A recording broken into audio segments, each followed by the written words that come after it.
అక్రమ వలసదారుల్ని కాపాడే వాళ్ళంతా దేశ ద్రోహులే అన్నారు ప్రధాని మోదీ. ఎస్ఐఆర్ ని వ్యతిరేకిస్తున్న వాళ్లపై విరుచుకుపడ్డారు.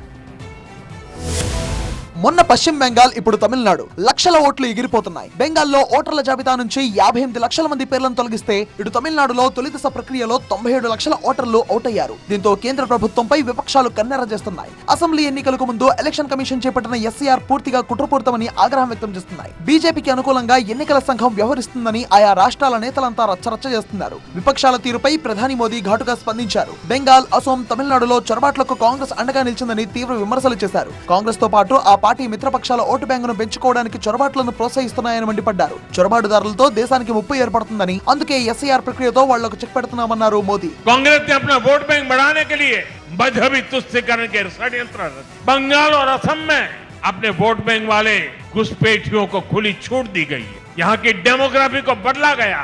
इन घुसपैठियों ने हमारे जंगलों पर कब्जा किया।